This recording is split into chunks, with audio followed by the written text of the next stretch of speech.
Halo adik-adik, di video kali ini kita akan membahas mengenai integral. Apa itu integral?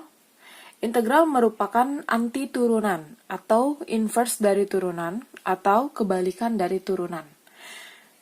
Nah, ingat ya, jadi integral itu punya nama lain yaitu anti turunan. Jadi dia merupakan kebalikan dari turunan. Integral disimbolkan atau dinotasikan dengan simbol seperti ini, kayak huruf S tapi panjang. Fx dx kayak gitu. Kalau dia x di sininya dx. Kalau di sini misal ft, jadi fungsinya dalam bentuk t, di sininya juga t. Ini bacanya integral fx dx.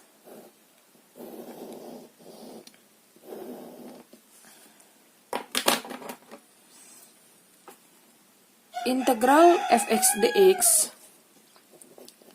hasilnya adalah sama dengan fx ditambah c. Jadi suatu fungsi ditambah dengan c. C itu konstanta. Konstantanya nanti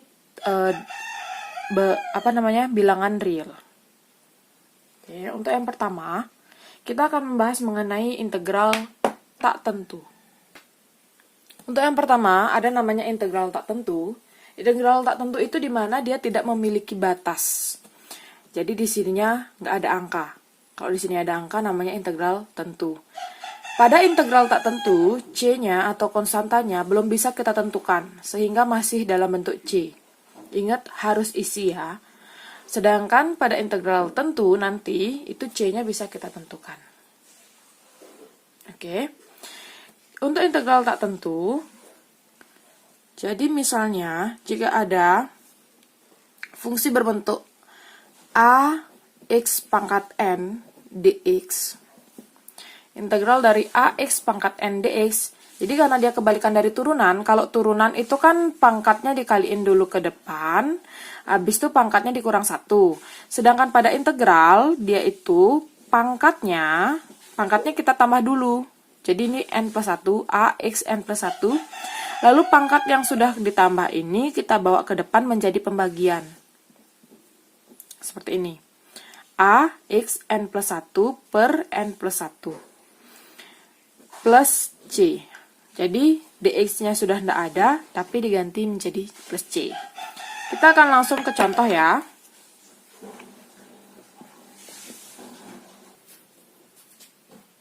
Oke, contohnya di sini saya punya integral min 10 x pangkat 5 dx.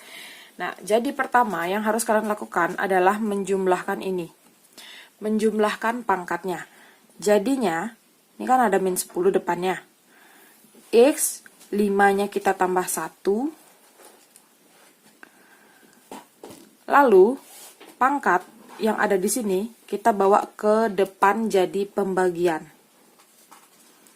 5 tambah 1. Berapa yang di sini juga gitu. Selalu ditambah 1 ya, jangan ditambah 2. Plus C. Jadi kalau sudah tidak integral lagi, kita isi plus C. Min 10, ini hitung biasa. 5 tambah 1, 6. X pangkat 6 plus C. Kayak gitu. Gampang ya? Oke, kita ke contoh kedua. Contoh yang kedua di sini saya punya berupa penjumlahan dan pengurangan. Jadi integral 4x pangkat 3 tambah 6x kuadrat min 2x min 3 dx. Kalau dia berupa penjumlahan pengurangan, ya kita kerjain seperti biasa berupa penjumlahan pengurangan dengan cara dicari masing-masingnya. Jadi ini kan 4x, ini kan 3 nih. Berarti 3 tambah 1. Di sininya juga 3 tambah 1. Kayak gitu.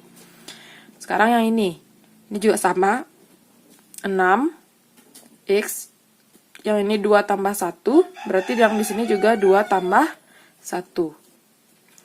Yang di sini juga sama, 2x, ini kan artinya pangkat satuan, 1 tambah 1 per 1 tambah 1. Lalu yang sebelah sini, nah, kalau ada yang berupa konstanta, nah, kalau di turunan tuh kan kalau berupa konstanta dia itu kan kita hilangkan ya, jadi 0 ya. Kalau di sini justru kebalikan. Kalau ada konstanta kita tambah x. Kenapa? Karena kalau dia seumpamanya nggak isi X, itu kan artinya X pangkat 0 kan. Nah, X pangkat 0 itu kita tambah 1. Karena X pangkat 0 itu kan 1 kan. Jadi kalau nggak isi X itu kan artinya X pangkat 0. 0 kita tambah 1, di sini juga 0 tambah 1. Kayak gitu. Yang ini kan 4/4. X pangkat 4. Kita hitung biasa ini. 6. 2 tambah 1, 3. X pangkat 3 min 2, 1 tambah 1, 2, X pangkat 1 tambah 1, 2 juga. Min, ini 0 tambah 1 kan 1, 3 bagi 1, 3, 0 tambah 1 juga 1. Makanya lihat ya, kalau di awalnya konstanta, makanya jadinya isinya X pangkat 1, kayak gitu, plus C. Jadi ingat di sini, saya tulis. Kalau ada integral A dx itu akan sama dengan AX. Kalau misalnya A dt berarti AT, A du berarti AU, kayak gitu. Oke. Selanjutnya, ya, ini kalau masih bisa disederhanain ya kita sederhanain. 4 bagi 4 kan 1. Berarti sisa 1x pangkat 4 atau x pangkat 4 aja. 6 bagi 3, 2. 2 bagi 2, 1 juga, berarti x kuadrat min 3x plus c. Jadi untuk yang konstanta kalian nggak harus kayak gini caranya, bisa langsung diisiin x aja. Untuk penghubungnya atau tandanya ya sesuai dengan yang ada. Oke, itu contoh lainnya. Oke, saya punya contoh lain lagi, ini contoh yang ketiga. Saya punya integral 1 per x kuadrat min 1 per x pangkat 3. Maaf nih, kurang kelihatan jelas ya. Tambah 1 dx. Nah, di integral kita tidak punya sifat pembagian. Berbeda dengan turunan yang punya rumus pembagian dan perkalian. Tapi kalau di integral kita nggak punya. Sehingga kalau ada per, kalian usahakan bawa dia naik kalau bisa. Jadinya integral, di eksponen kan udah belajar. Kalau dibawa naik pangkatnya jadi negatif. Jadinya 1 per x pangkat 2 jadinya x pangkat min 2. Kan seperti itu. Sedangkan ini 1 per x pangkat 3 dibawa naik jadi x min 3. Tambah 1 dx. Lalu kita integralin kayak tadi. X pangkatnya ditambah 1. Nah ini karena min 2 nya tambah 1. Ini pangkatnya dibawa ke depan. Yang ini juga sama. X min 3 tambah 1. Pangkatnya dibawa ke depan juga. Plus, kalau 1 jadinya X. Plus C. Kayak tadi ya, kalau 3 kan jadinya 3X. Ini X, ini hitung biasa jadinya min 1.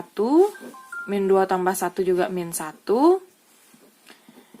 Min 3 tambah 1 min 2. Di sini juga min 2. Plus X plus C. Ini kan 1. 1 bagi min 1, min 1 kan. Terus, ini kalau pangkat negatif kan dibawa ke bawah. Pangkatnya jadi positif. Jadi yang awalnya min 1 jadi 1. Terus ini kan 1. 1 bagi min 2 kan 1 per min 1 per 2. Min kali min jadi plus. Min kali min jadi plus. 1 bagi 2 kan 1 per 2. Ini x pangkat min 2 dibawa ke bawah. Biar positif pangkatnya. Ya ini nggak usah diapa-apain karena udah positif. Plus C. Seperti ini. Oke. Gitu kira-kira. Masih ada beberapa contoh lain yang akan kita pelajari. Yang bentuk-bentuk lain, jadi kita bisa lihat nanti.